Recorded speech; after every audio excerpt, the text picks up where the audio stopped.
Bem-vindos à nossa aula de número 162, item 2 do capítulo 18, que é a ação na passagem do tempo. Nós já estamos na Cataláxia, ou seja, na economia de mercado. Nós estudamos lá no capítulo 5 da parte um do livro, né?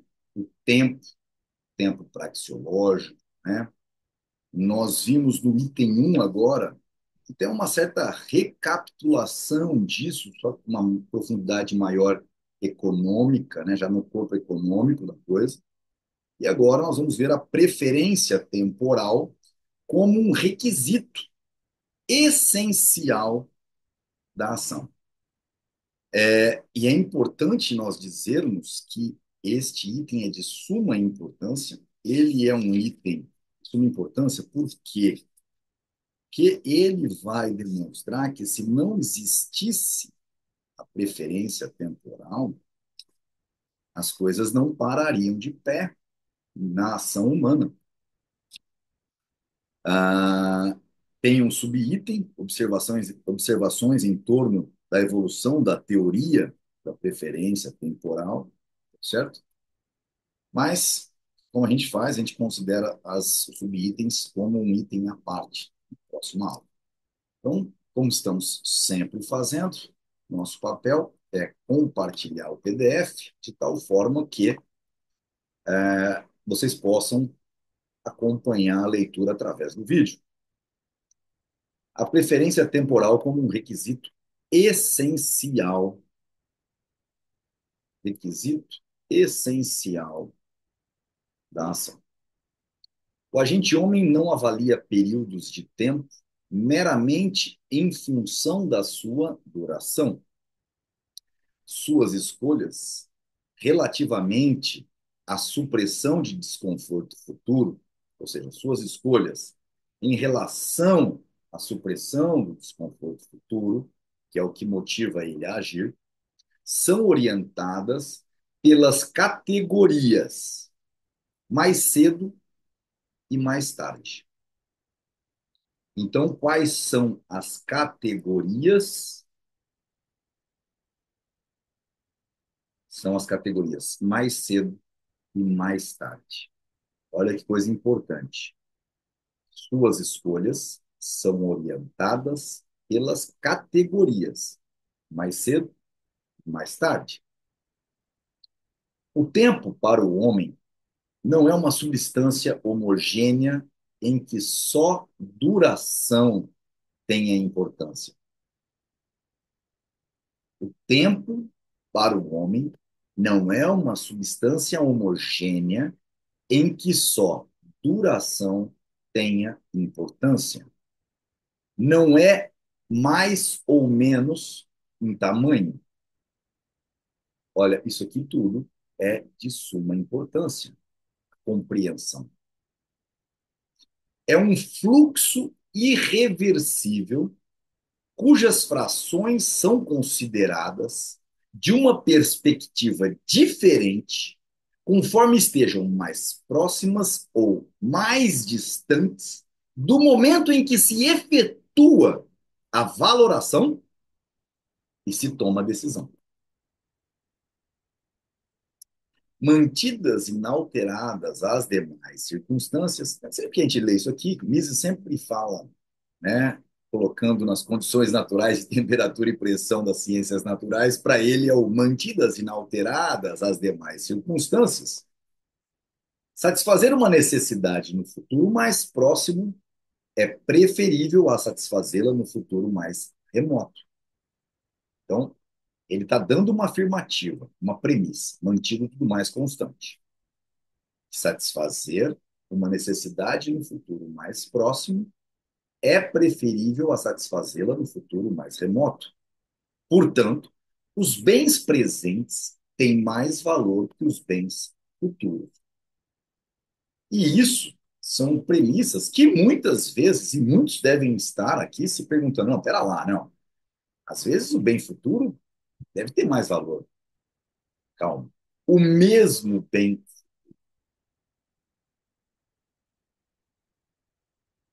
A preferência temporal é um requisito categorial da ação humana.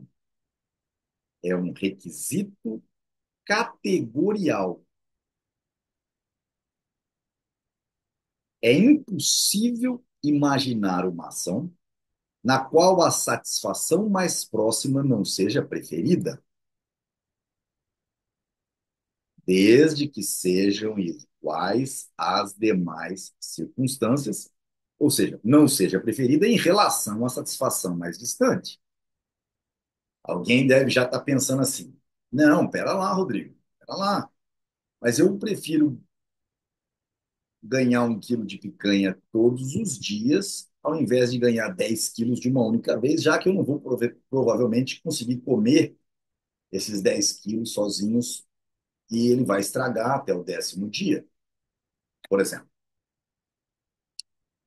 Você não está mantendo a questão das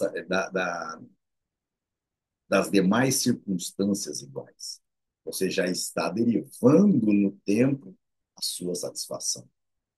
A questão é, você neste exato momento prefere ter 10 quilos de picanha hoje ou ter 10 quilos de picanha daqui a um ano? Aí você fala, eu prefiro daqui a um ano porque hoje eu já tenho 10 quilos de picanha para comer. Opa, pera, você não está mantendo iguais as demais circunstâncias, porque na sua abstração praxeológica, você está considerando que daqui a um ano você não vai ter. Então você quer porque você não vai ter. Então você não... A questão sempre é, quando ele diz, desde que sejam iguais as demais circunstâncias, sempre se lembra disso.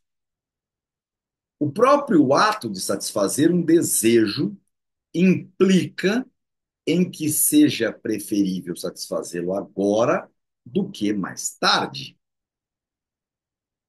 Quem consome um bem não perecível, em vez de adiar seu consumo indefinidamente, está atribuindo mais valor à satisfação presente do que à diferida. É o que eu acabei de falar. Se não preferisse a satisfação num futuro mais próximo, ao invés de num futuro mais distante, jamais consumiria, nem satisfaria suas necessidades. Essa aqui é o ponto mais importante. Se não existisse a preferência temporal para bens mais próximos do que para bens mais longínquos no tempo, se não preferisse a satisfação num futuro mais próximo, ao invés de num futuro mais distante, se isso não fosse um requisito categorial, onde a gente não pode discutir, ele é um fato categorial da ação humana, ele define a ação humana, ninguém jamais consumiria. Se você sempre preferisse algo mais distante, você sempre vai deixar para mais distante. Este é o ponto-chave. Ou seja, acumularia sem cessar bens que jamais iria consumir e desfrutar. Não consumiria hoje, mas também não consumiria amanhã, porque o amanhã o confrontaria com a mesma alternativa de deixar para depois de amanhã, certo? A preferência temporal não guia só o primeiro passo em direção à satisfação de uma necessidade, mas também todos os passos posteriores. Uma vez satisfeito o desejo A, colocado em primeiro lugar na escala de valores, é preciso escolher entre o desejo B, que está em segundo lugar, e um desejo futuro C, que, na ausência da preferência temporal, ocuparia o primeiro lugar. Se B é preferido a C, a escolha envolve claramente uma preferência temporal. Se B é preferido a C, a escolha envolve claramente uma preferência temporal. Portanto, ela é um requisito categorial. O empenho consciente, no sentido de satisfazer necessidades, é imperiosamente orientado pelo fato de ser preferível satisfazê-las no futuro mais próximo do que no futuro mais remoto. O homem ocidental moderno vive e age em circunstâncias diferentes daquelas em que viviam e agiam os seus primitivos ancestrais, graças aos cuidados providenciais de nossos antepassados. Mais um erro aqui que precisava ser falado com o pessoal das revisões editoriais. De nossos antepassados, temos à nossa disposição um amplo estoque de produtos intermediários, bens de capital e fatores de produção disponíveis e de bens de consumo. Nossas atividades hoje são planejadas para um período de provisão maior, porque somos os felizes herdeiros de um passado que, pouco a pouco, alargou o período de provisão e nos legou os meios necessários para expandir o período de espera. Ao agir, consideramos períodos cada vez mais longos. Fazemos projetos de incorporação imobiliária que duram 3, 4 anos, sem por isso deixar de satisfazer adequadamente nossas necessidades durante todo o período de provisão. Podemos contar com um fluxo contínuo de bens de consumo e ter à nossa disposição não apenas estoques de bens prontos para serem consumidos, como também estoques de bens de produção com os quais podemos continuamente fazer novos bens de consumo. Um observador superficial diria que, ao lidarmos com um fluxo de renda crescente, não haveria a menor necessidade de fazermos considerações quanto a diferentes valorações para bens presentes e futuros. Bastaria sincronizar a produção e assim o elemento tempo perderia toda a sua importância. Seria, portanto, sem sentido, concluiria ele erroneamente, recorrer à preferência temporal para interpretar as condições do mundo de hoje. O erro básico que incide essa objeção tão comum provém, como em tantos outros erros, de uma deplorável interpretação da construção imaginária da economia uniformemente circular. Não sei se vocês entenderam a tese de um observador superficial, que ele coloca aqui. Uma vez que, ao longo do tempo, nós vamos criando todo essa herança de riqueza, que a gente nem consegue imaginar todos aqueles pães lá no supermercado fazendo fila para a gente, que vão ser consumidos por todos, e toda essa riqueza que está abundante e que nós estamos consumindo e nos está nos dando tempo alargado.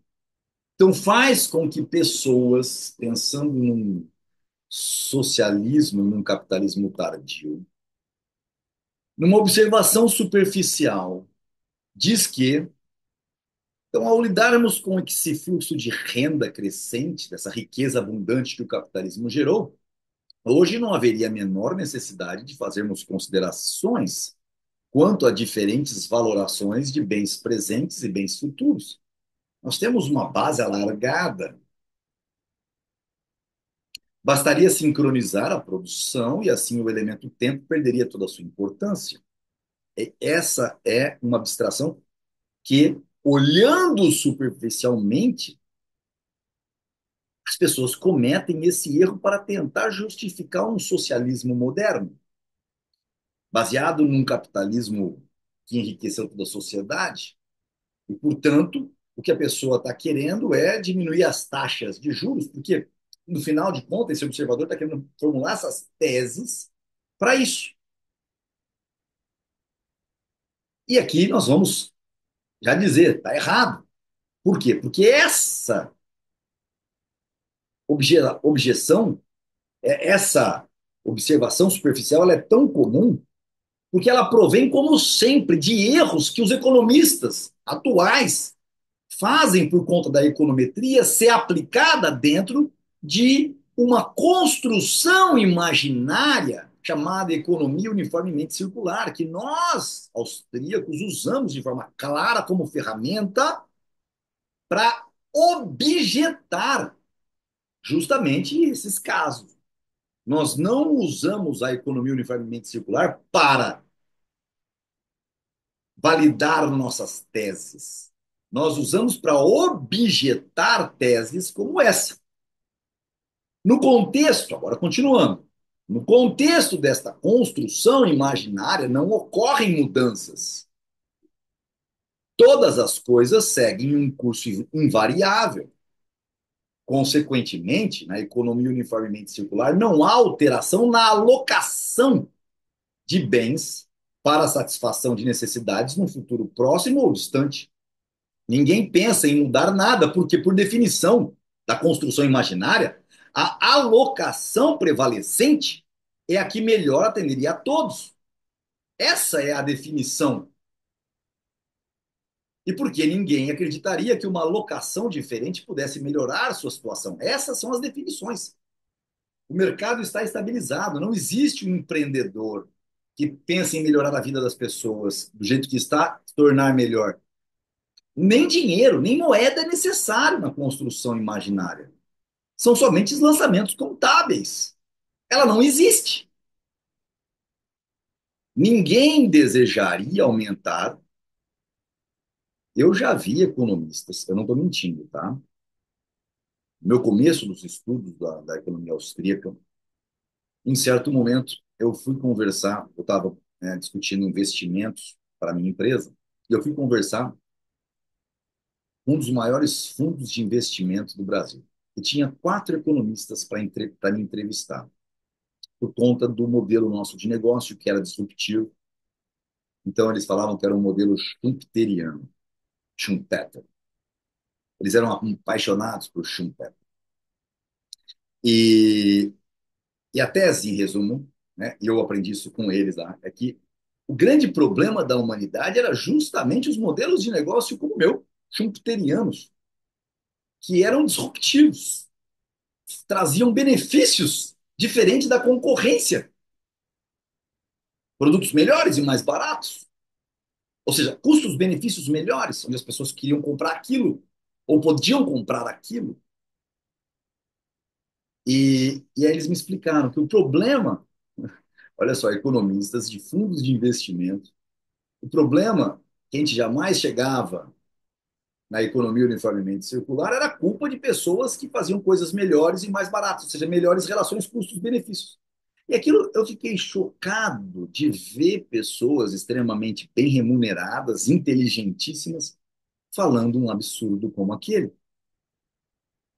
Então vamos lá. Então, por definição, a alocação prevalecente é a que melhor atenderia a todos, e porque ninguém acreditaria que uma alocação diferente pudesse melhorar a sua situação. Ninguém desejaria aumentar seu consumo em curto prazo, à custa de seu consumo posterior ou vice-versa, porque a alocação existente seria preferível a qualquer outra que fosse imaginável e factível. Você já sabe que você vai comer o pãozinho semana que vem, e aquele tanto não vai mudar, não vai ser mais nem menos, não vai estragar nem mais nem menos. Tudo é imutável. A distinção praxeológica entre capital e renda é uma categoria lógica baseada no valor diferente que se atribui para a satisfação de uma necessidade, segundo os diversos períodos do futuro, que já abandonamos aqui, né, o exemplo anterior, e já estamos dizendo aqui, ó, a distinção, entrando num outro conceito, a distinção entre capital e renda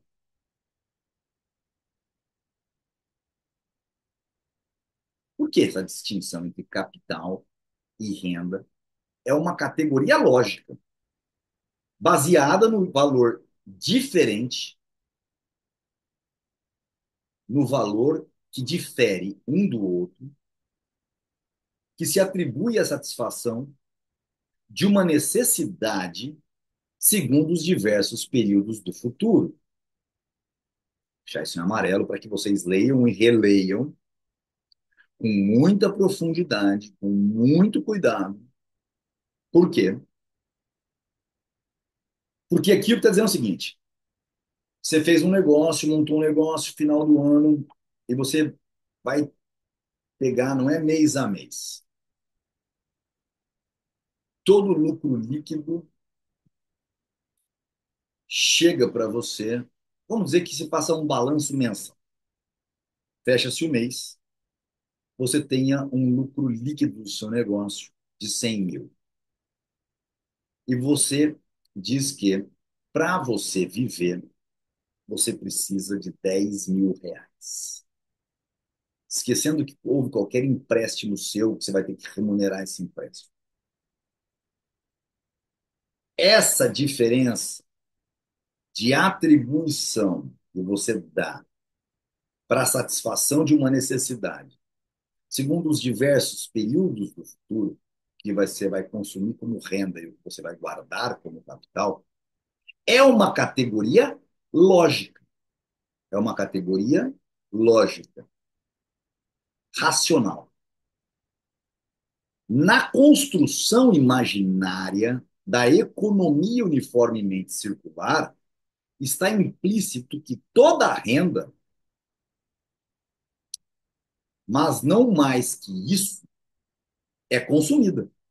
E que, portanto, o capital permanece inalterado. Ou seja, na construção imaginária da economia uniformemente circular,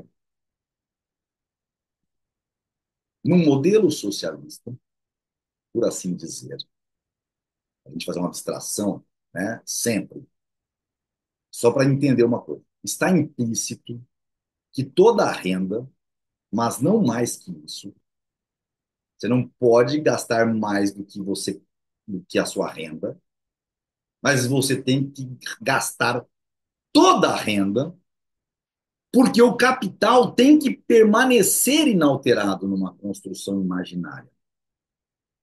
Então, a base da construção é tudo que você ganha tem que ser gasto, mas não pode gastar nem mais, nem o do mês que vem, por incrível que pareça. A questão da preferência temporal ainda existe, mesmo numa sociedade socialista, porque senão você iria falar que prefere gastar os últimos salários lá daqui 50 anos agora e ter uma vida de juiz ao invés de ter uma vida de pedreiro na sociedade socialista. Porque existem diferenças de bens que serão consumidos como renda nas classes dentro do socialismo. Ou vocês acham que o juiz vai morar na mesma residência que moraria um pedreiro no sistema socialista?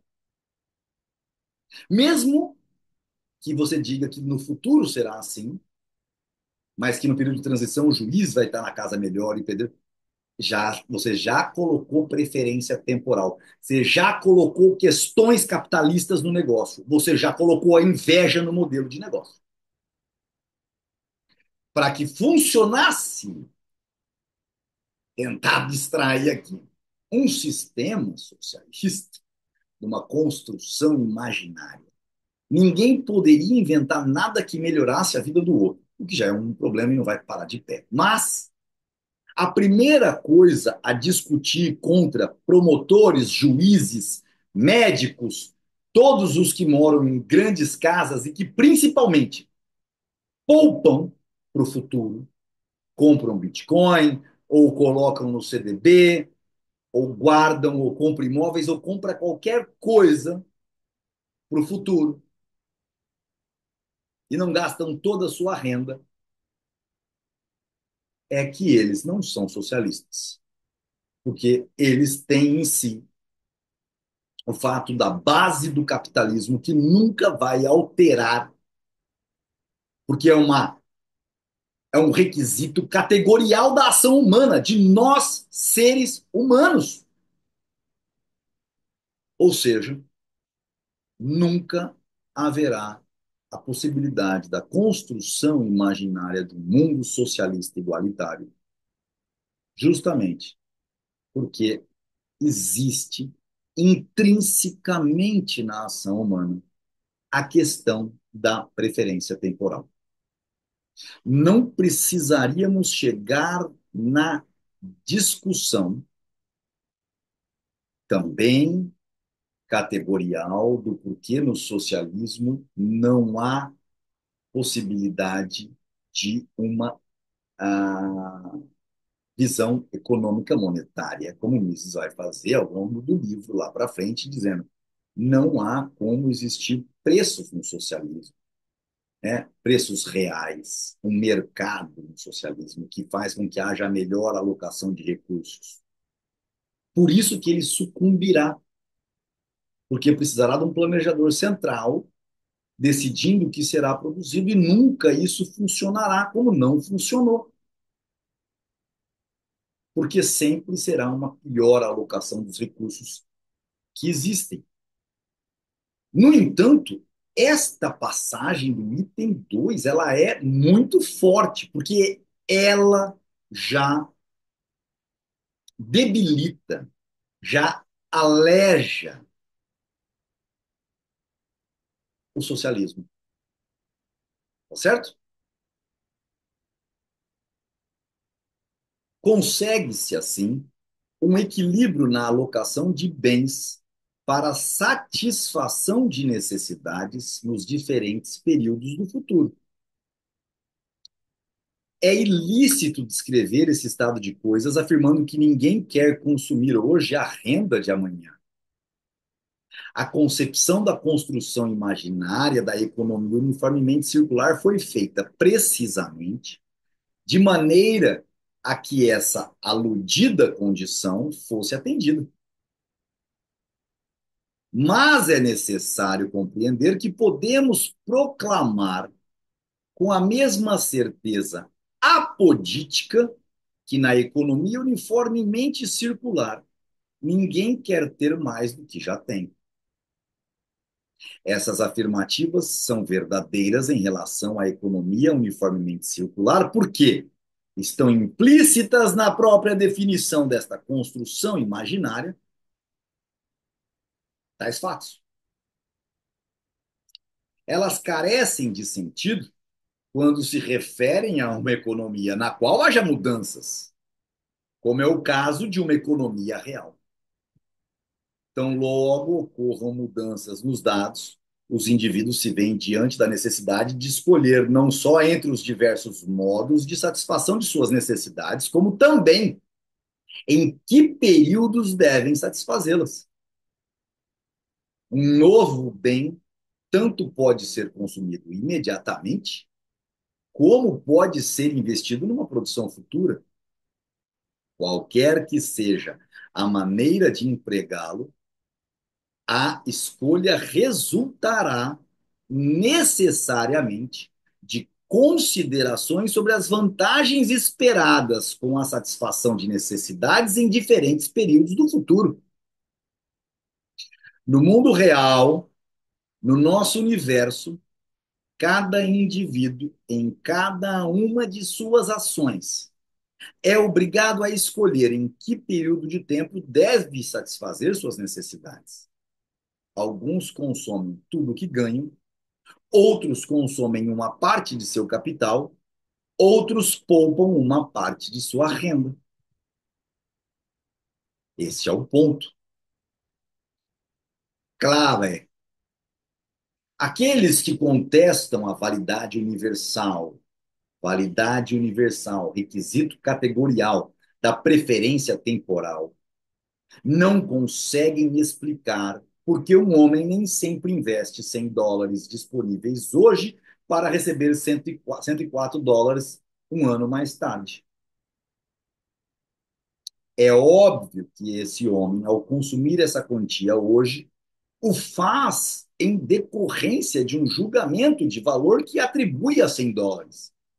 Hoje, maior valor do que US$ 104 daqui a um ano.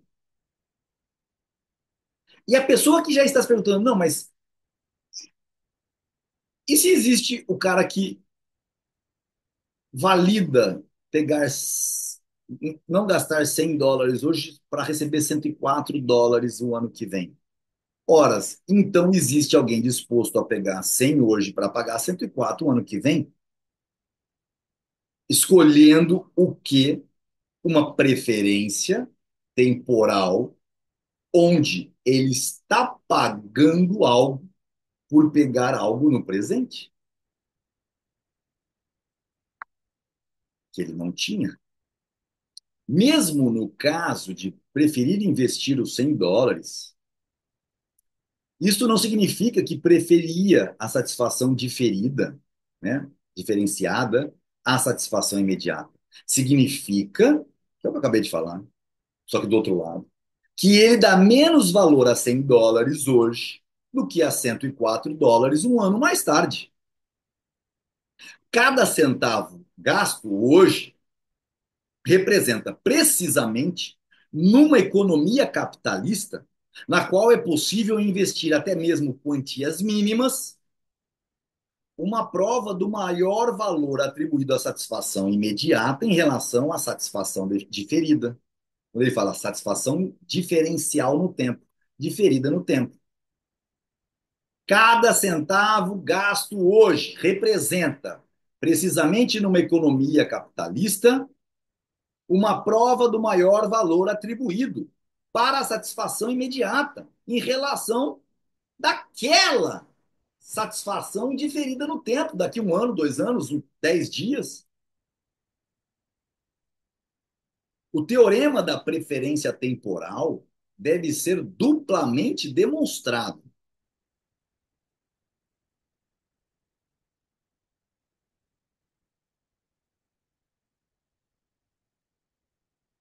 Primeiro, no caso de poupança simples, na qual as pessoas têm que escolher entre o consumo imediato de uma quantidade de bens e o consumo posterior da mesma quantidade. Então, o teorema da preferência temporal deve ser duplamente demonstrado. Mises é para ser algo universalmente comprovado, categorialmente definido, ele precisa fazer com que isso seja de fato algo universal. E neste caso da preferência temporal, nós temos duas condições. Primeiro, no caso de poupança simples, no qual as pessoas têm que escolher entre o consumo imediato de uma quantidade de bens e o consumo posterior da mesma quantidade. Temos 10 latas de sardinha e podemos comer 2 latas de sardinha todos os dias por 5 dias ou uma lata de sardinha por dia por 10 dias. Isso é o caso da poupança simples. Segundo caso,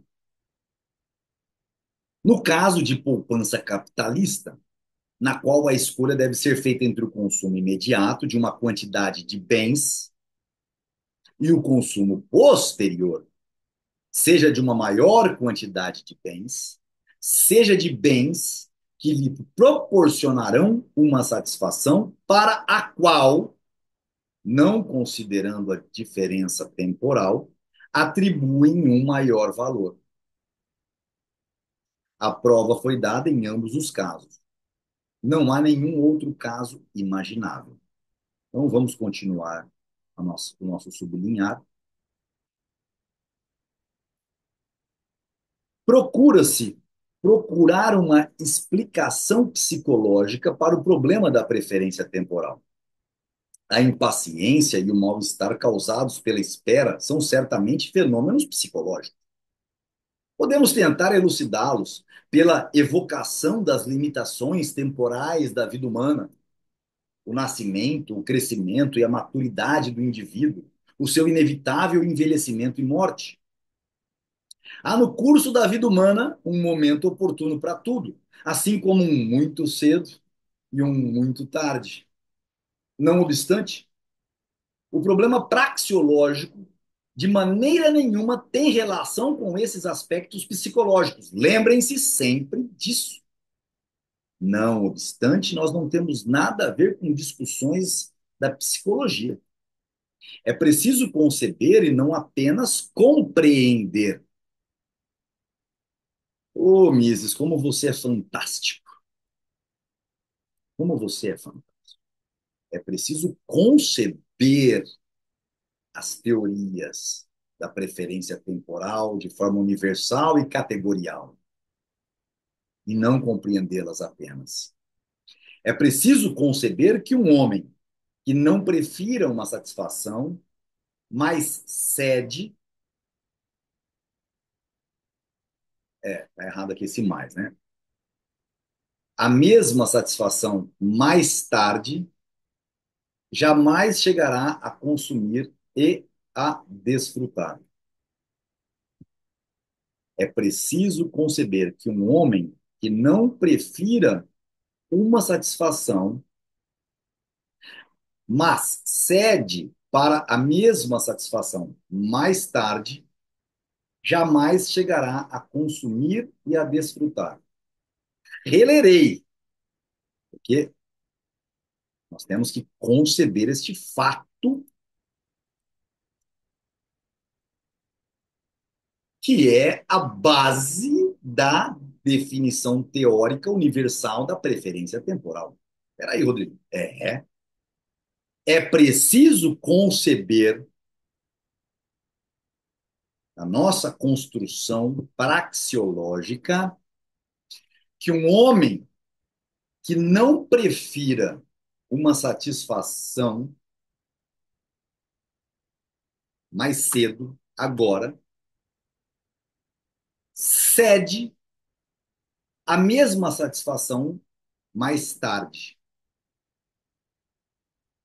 Se ele não cede a essa satisfação, que não prefira uma satisfação agora,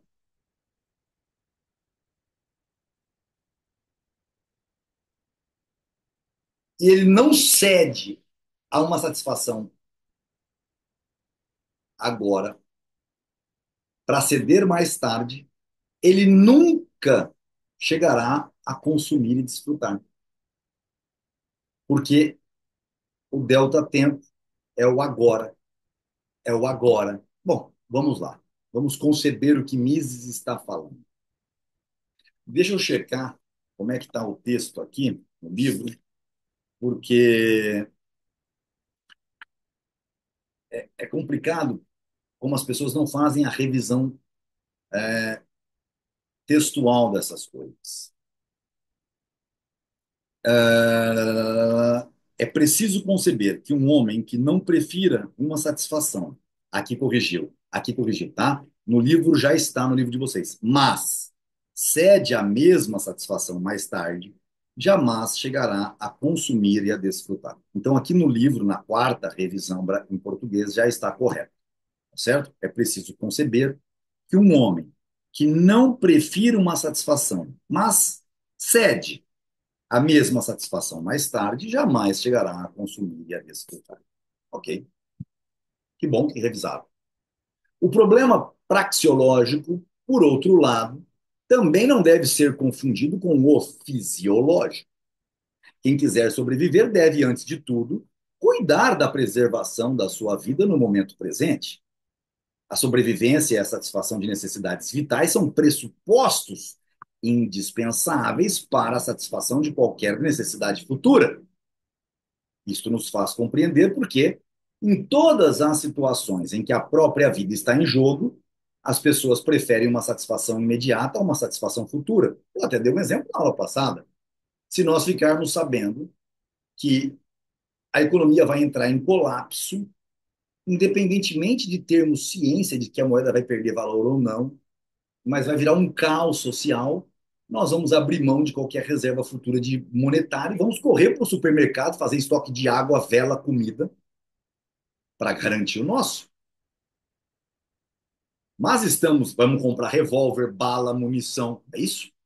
Mas estamos lidando com a ação em si e não com as motivações que a provocam. Nós somos praxeólogos, economistas austríacos.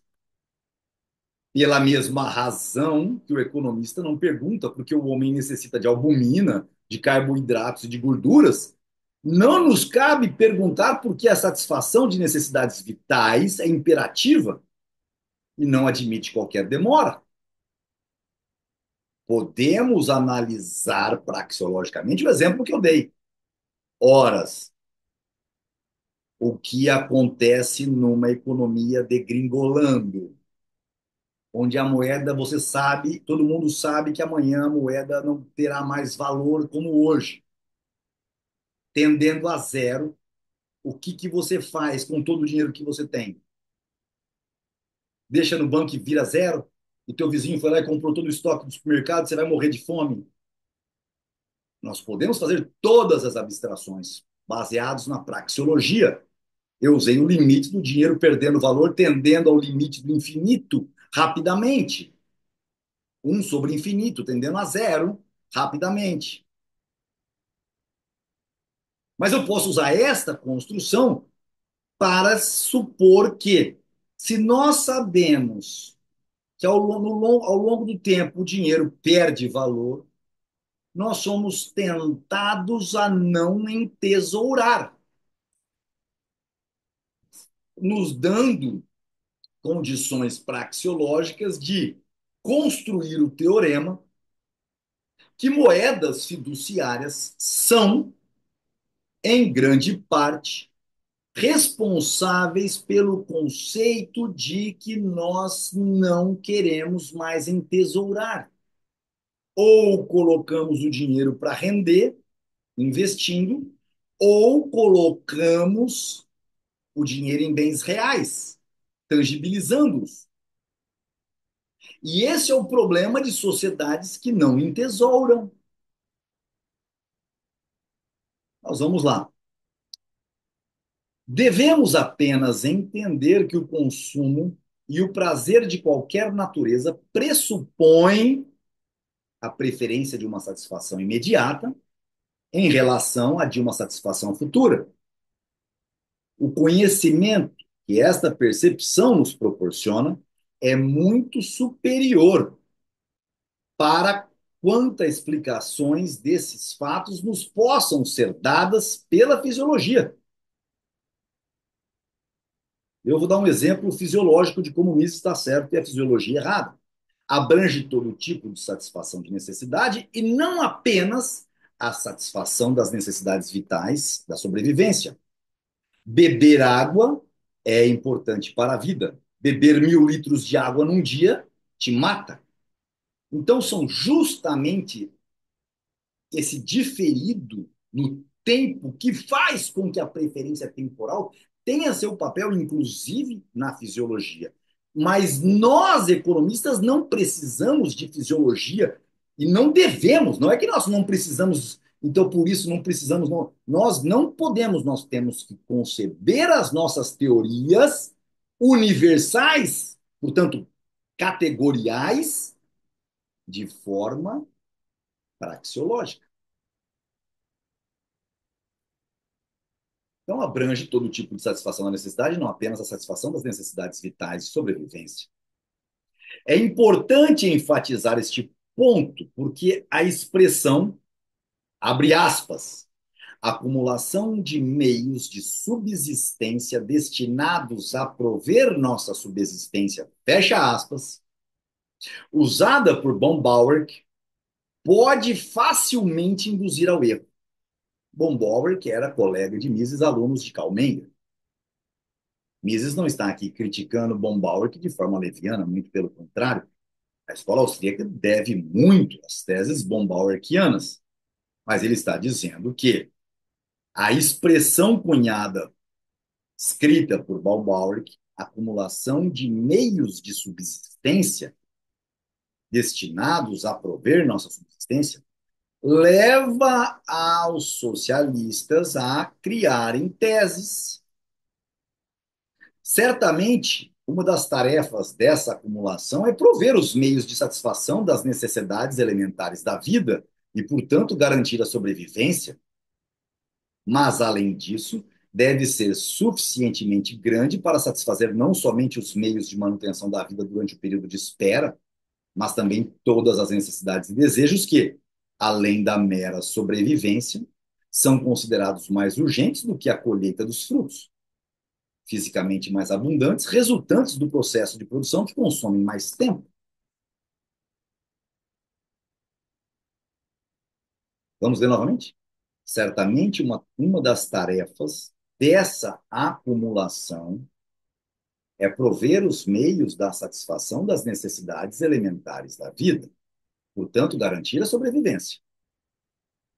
Mas, além de garantir a sobrevivência, deve ser suficientemente grande para satisfazer não somente os meios de manutenção da vida durante o período de espera, mas também tem que prover os recursos necessários para além da mera sobrevivência, os quais são considerados mais urgentes do que a colheita dos frutos do que você está investindo agora e que fisicamente são mais abundantes quando você terminar de costurar a rede de pescar, resultante dos processos que consomem mais tempo do que simplesmente ir pescar um peixe. Mas o peixe que você pescou tem que garantir que você sobreviva enquanto costura a rede.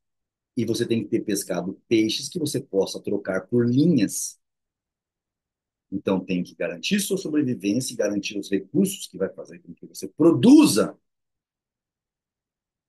os bens que vão te ajudar a ter muito mais resultados à frente. Essa satisfação é que é o seu lucro efetivo e que é ordinal, que nós já contextualizamos lá atrás. Perfeito? Compreenderam? Outro ponto importantíssimo. Ninguém que eu conheço está seguro, principalmente com o mundo de moedas fiduciárias, de que todo o dinheiro que ele tem guardado garante a sua provisão e dos seus filhos, da sua casa, né, do seu... Eu não quero entrar nesse assunto, porque ainda as teses sobre isso eu ainda preciso escrever, então aqui nesse livro, a sua casa, como se dizia antigamente, a sua casa é a sua propriedade, é a sua esposa, ou numa sociedade relativamente invertida, o seu marido, mas no sentido que eu vou implicar agora, os seus filhos, os seus escravos, né, que estão sob sua tutela e sob sua riqueza patrimonial. Seus filhos são sua propriedade. Seus escravos são sua propriedade. Sua esposa, ou no inverso, seu marido, é sua propriedade. Se estão dentro daquilo que você ganhou e auferiu. Ah, mas aí casou e aí progrediu. Não tem tal coisa como essa. Os bens de capital estavam ali. Se não houve uma regra contratual de que a pessoa que está entrando, ela vai ter uma remuneração, uma renda, da qual ela reaplica sobre o capital, não tem por que se dizer que isso é devido.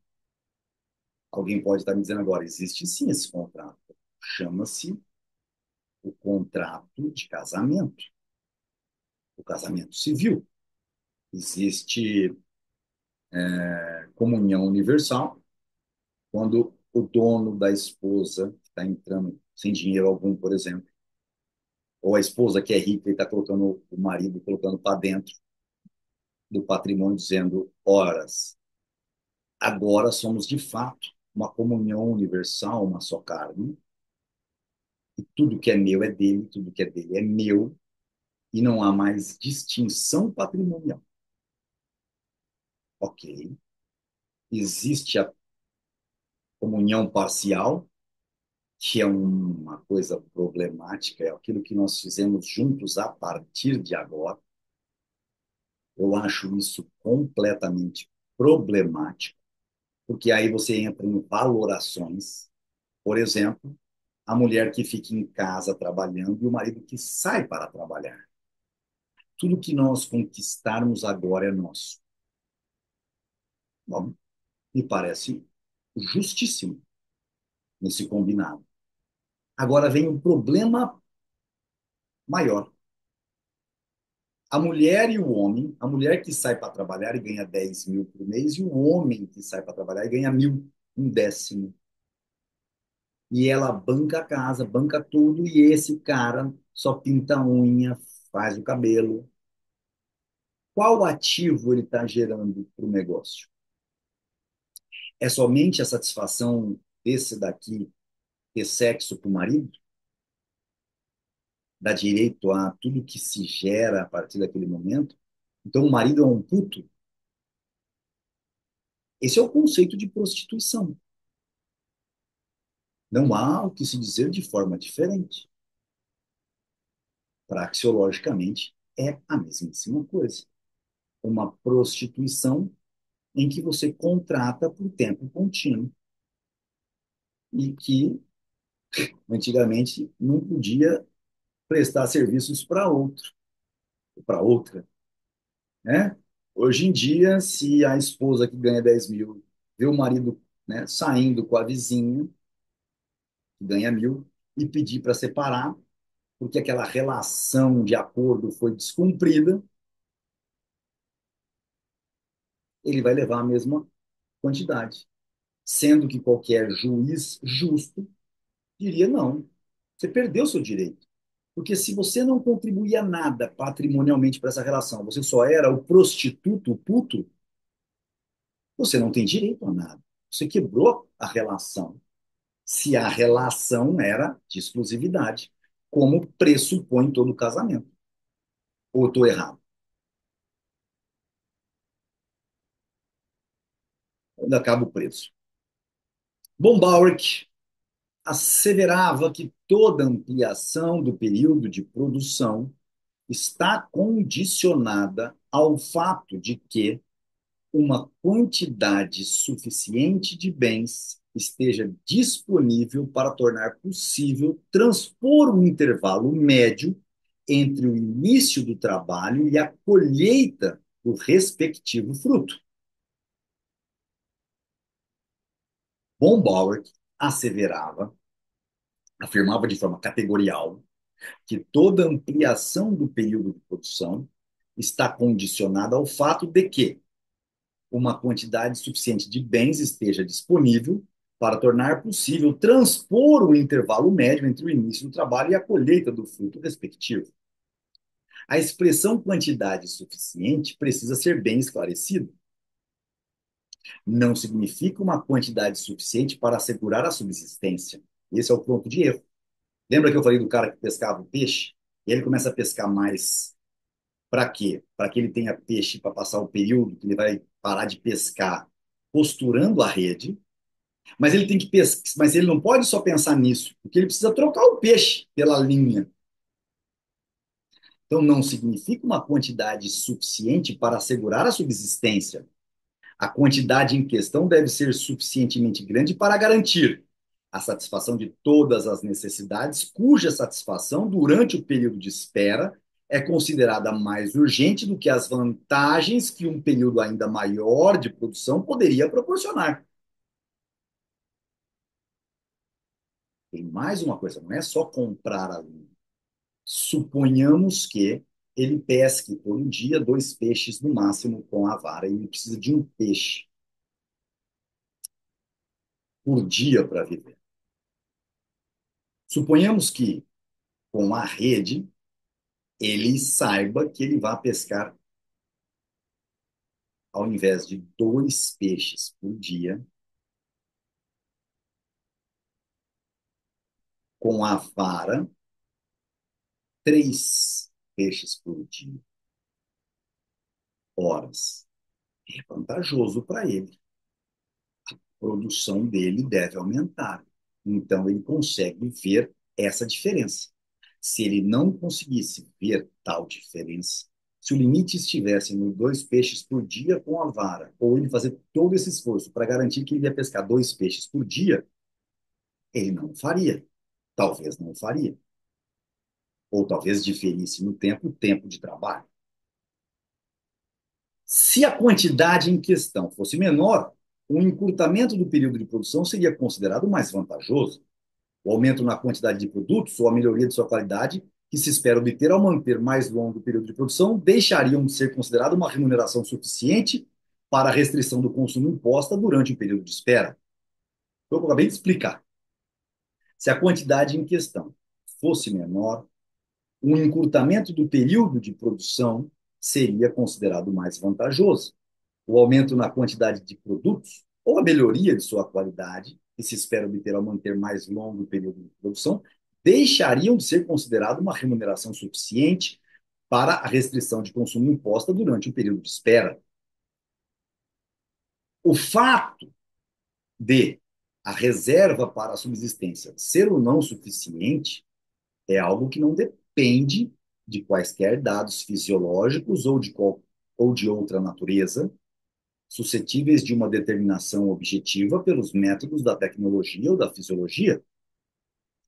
O termo metafórico transpor induz ao erro, pois sugere a ideia de transpor um curso d'água cuja largura representa para o engenheiro um problema que pode ser objetivamente resolvido. Foi o exemplo malfadado de 1 peixe por dia. A quantidade em questão é estabelecida pelos homens e é através de seus julgamentos subjetivos que eles decidem se ela é suficiente ou não. Rodrigo, agora eu não entendi. Não é objetivo? Você não tem certeza das intercorrências do meio do caminho. A provisão para o período de espera é uma decisão subjetiva. Mesmo num mundo imaginário no qual a natureza proporcionasse a todos os meios necessários para a sobrevivência biológica, ou seja, lá no paraíso, onde a gente ergue a mão, pega uma maçã não, senão a gente sai do paraíso. Pega uma pera, pega uma tâmara, pega uma jaca, pega uma picanha, pega qualquer coisa prontinha para se comer, no estrito senso do termo, no qual os alimentos mais importantes não fossem escassos e o aprovisionamento para atender a necessidades elementares não fosse motivo de preocupação. Estamos no Éden, o fenômeno da preferência temporal continuaria presente e dirigindo todas as ações. Epa, Rodrigo, quero saber por quê. Não vi ainda a nota de rodapé. Tá certo que já é minha 10ª leitura, então já sei o que vai estar lá. Mas a questão é que a preferência temporal, e isso está lá no capítulo 5 do livro, pode ir lá ler, que vai estar muito bem descrito, não é especificamente humana, é uma característica inerente a todas as coisas vivas. O traço que distingue o homem consiste precisamente no fato de que, para ele, ó, eu ia errar, tá? Eu achei que fosse só mandando ir lá para o item 5. Mas é o que está dizendo lá, tá? Mas aqui de uma forma mais resumida. E é uma nota do autor, do Mises. O traço que distingue o homem, a cabeça não está tão boa, consiste precisamente no fato de que, para ele, a preferência temporal não é inexorável. E o prolongamento do período de provisão não é meramente intuitivo, como no caso de certos animais que acumulam alimentos, mas o resultado de um processo de valoração. Vou ler novamente. A preferência temporal não é especificamente humana. As formigas agem de forma que você pode falar que ela acumula bens lá no formigueiro para passar o inverno. Então, é uma característica inerente a todas as coisas vivas. A preferência temporal é uma característica inerente a todas as coisas vivas. O traço que distingue o homem consiste precisamente no fato de que, para ele, a preferência temporal não é inexorável. Também não é o prolongamento do período de provisão, né? Assim, não significa que o prolongamento do período de provisão é meramente intuitivo, como no caso das formigas que acumulam alimentos, mas ela é o resultado de um processo de valoração. Você vai valorar exatamente o resultado futuro, o tempo para chegar no resultado futuro, o tempo de subsistência, o tempo de encaixes que você tem que colocar para poder sobreviver e para poder investir. É por esta razão que a gente volta a dizer que lucro é subjetivo, não é cardinal, não é objetivo. Ok, pessoal? A gente encerra aqui nosso item 2 e vamos continuar no item 2 na próxima aula, falando do subitem aí abaixo. Observações em torno da evolução da teoria da preferência temporal. Até a nossa próxima aula.